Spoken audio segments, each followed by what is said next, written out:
네, 세상을 연다 박찬숙입니다. 3부를 시작하겠습니다. 지난해 친아버지와 계모의 학대와 배고픔을 이기지 못해서 가스 배관을 타고 탈출한 11살 정말로 앙상한 어린이가 우리에게 충격을 줬습니다. 그런데 엊그제 7일 경기도 김포에서는 11살 아이가 50대 아버지를 살해하는 사건이 일어났습니다. 제가 아니었으면 엄마가 죽었어요. 이게 그 아이의 말입니다. 아동심리치료 전문가 신희진 새누리당 의원과 함께 이 말씀 나누겠습니다. 안녕하십니까? 네, 안녕하세요. 네, 이런 사건을 만날 때마다 정말 어른들은 어디가 있나? 어른은 어떤 모습이어야 되나? 이런 생각을 합니다. 이 사건을 어떻게 보고 계십니까? 사실 자녀가 부모를 살해하는 것은 천륜을 저지르는 일이죠. 그렇죠. 하루나 이 11살 아이가 아버지를 살해를 할 때 과연 이 아이에게 책임성을 물을 수 있는가? 네. 그다음에 또 왜 이런 일이 벌어졌을까? 저는 이런 점에서 좀 접근을 해야 된다고 생각을 합니다. 네. 왜 이런 일이 일어났을까요? 우선 이제 이 사례만 이제 보면은 네. 오래전부터 아버지가 가정폭력을 했었죠. 네. 그러면 보통의 아이들은 본인이 만든 것도 아주 끔찍한 충격이지만 자기를 보호하고 사랑하는 자기의 의존 대상인 어머니를 다른 부모가 때려서 죽을 수도 있다는 생각을 하는 것이 어떻게 보면 더 큰 충격이 될 수도 있습니다. 네. 네. 이 아이는 이런 상태를 어릴 때부터 분명히 만성적으로 겪었을 것입니다. 네. 네. 그러면은 그것이 바로 상처가 되고 상처가 심해지면은 어느 순간에 상황에서 자기 자신을 제어할 수 없게 됩니다. 네. 저는 그래서 아주 어릴 때는 힘이 없어서 이렇게 아빠를 이렇게 때릴 정도는 되지 않았지만 네. 11살쯤 되면은 상당히 이제 덩치도 커지니까 네. 이 아이가 또다시 엄마를 때릴 것 같으니까 그 상처를 못 이겨서 충동적으로 아버지를 이렇게 찌르게 되는 네. 그런 상황이라고 보기 때문에 이 아이야말로 가해자라기보다는 오랜 가정폭력의 피해자다. 그렇죠. 저는 그렇게 생각합니다. 예. 제가 아니었으면 엄마가 죽었어요. 그 아이가 그렇죠. 한 말 아닙니까? 네. 이게 그냥 어제 오늘 일이 아니고 그냥 계속 줄기차게 평생 이 아이의 평생 동안에 이런 모습을 보고 있었다고 우리가 유추할 수 있는 거죠. 네. 그러면, 그래서 이제 이 아이는 네. 너무 그러니까 어떻게 보면 제가 책임성을 도저히 물을 수가 없는 상황이고 오히려 이 아이야말로 오랜 가정폭력의 피해자였고 네. 우리 사회가 그래서 구해주지 못한 것이 너무 아쉽다. 네. 저는 그렇게 보는 쪽입니다. 예. 평생 멍에를 짊어지고 살아되기에는 참 너무도 어렵고 안타까운데 네. 어떻게 해야 될까요? 이 아이에게 우리가.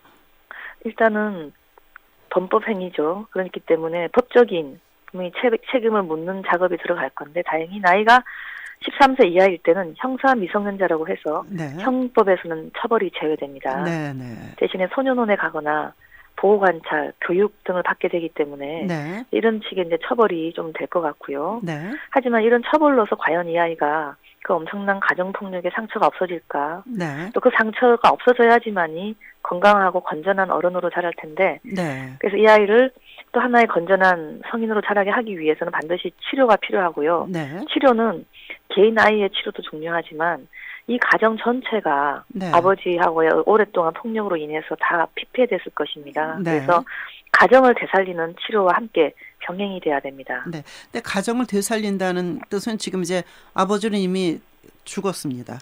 어머니 하나 남았는데 어머니에게 이 아이를 계속 맡기는 또는 둘을 같이 치료하는 프로그램 이런 게 그렇죠. 가능한가요?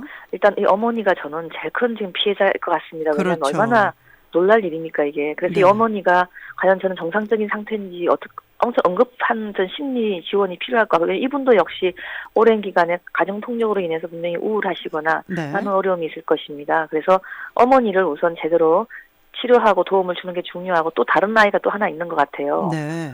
그 어린 동생이 네. 이 아이도 역시 상당히 상처가 있을 것이고 하니 그렇죠. 온 가족을 함께 치료하는 가족 치료 형태도 필요하고 네. 또 개인의 응급적인 치료도 필요한 네. 그런 상황입니다. 자, 우리가 이제 가족의 범위를 넓히면 할머니, 할아버지, 외가댁 또는 고모나 삼촌이나 이모나 이렇게 좀 넓혀서 치료를 하게 됩니까? 그냥 네. 이 가족만 아주 단출하게 하기에는 조금 그렇죠. 네. 왜냐하면 이 경우에는 또 가족들은 치료가 들어가야 되지만 또 이 가족들이 아직은 자기들 스스로가 잘 꾸려나가기 쉽지가 않습니다. 다 네. 피폐해됐기 때문에. 그래서 지금 아이가 현재 주거지에서 외조부와 함께 지낸다고 제가 들었습니다. 네, 네. 그런 경우에는 당연히 아이를 지금 보호하고 있는 외할머니, 외할아버지께도 네. 상담이라든가 치료적인 것을 어떻게 해주면 좋겠다는 교육이 필요하고요. 네. 또 이분들도 역시 얼마나 지금 가슴이 아프시겠습니까? 그러게요. 네. 그래서 어떻게 보면은 이 외가를 이렇게 쭉 다 포함한 이 네. 아이를 보호하는 모든 환경들을 다 치료적인 어떤 그 체인 속으로 넣어야 됩니다. 네. 한 사람의 그 폭행이 여러 사람의 뭐 생명을 끊기도 하고 여러 사람의 인생을 그냥 끝장나게 하는 걸 우리가 여러 번 봐왔는데 지금 지난번에 왜 가스배관 타고 탈출한 배고픈 여자 아이요. 네.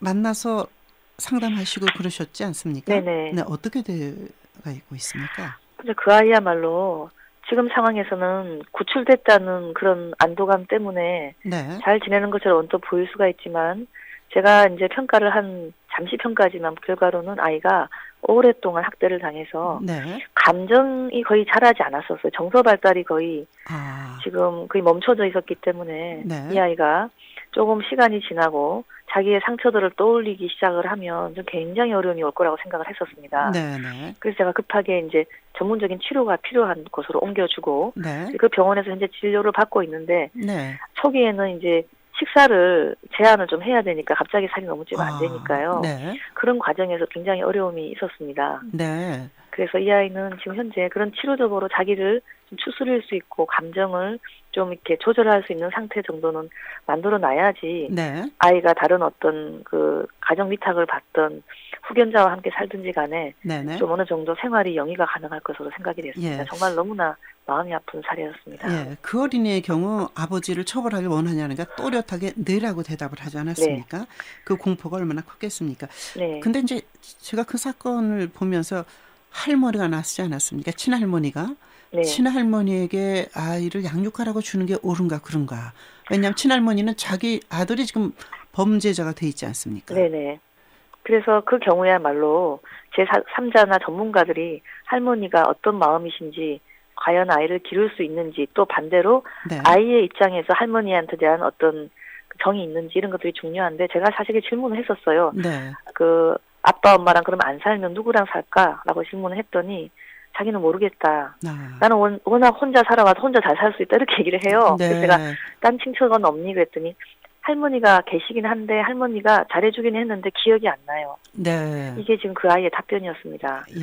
그래서 할머니가 애착의 대상은 아니다고 저는 일단 판단을 했는데 네. 그래도 이제 잘 평가를 해서 이 아이한테 가장 마음을 주고 의지할 수 있는 예. 또 능력이 있는 대상이 누구인가에 대해서는 재평가가 들어가야 된다고 네. 생각합니다. 사실 이제 비슷한 사건들이 가고 있으면서 우리 사회가 그냥 잠시 사건 날 때만 해도 반성하고 어른들이 잘해야 된다 뭐 이랬지만 그 가정폭력을 개인이 감당해야 될 문제다. 이렇게 보기에는 너무도 큰 비극들이 일어나는데 그렇죠. 법적이나 제도적으로 또 세밀한 장치가 어떤 사건이 발생했을 때 즉시 어떻게 조치할 수 있는 이런 게 필요하지 않겠습니까?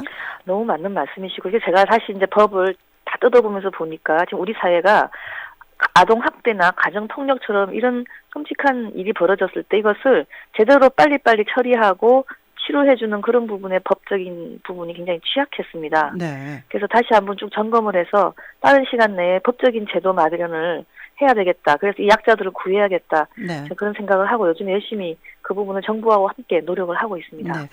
또 하나 이번에 이제 그 주변 이웃들의 인터뷰를 봤는데 폭력이 자행되고 있는 걸 이웃들이 알고 있었다는 것에 저는 놀랐거든요. 네. 누구도 신고한 사람이 없는 거예요. 그렇죠.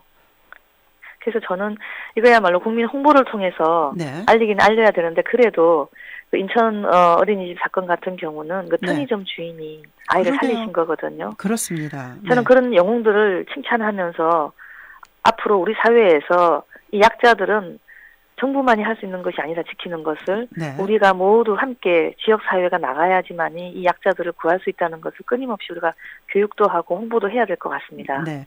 법적 제도적 미비한 곳은 제대로 정비하고 이웃이 좀 살피는 이웃 사촌이라는 것이 살아나는 그러한 분위기가 됐으면 좋겠습니다. 아, 너무 가슴 아픈 사건이라 네. 하여튼 뭐 입법을 좀 확실하게 해주시기 바랍니다. 네, 네, 그렇게 하겠습니다. 고맙습니다. 아동심리 치료 전문가 신희진 새누리당 의원과 말씀 나눴습니다. 8시 11분입니다.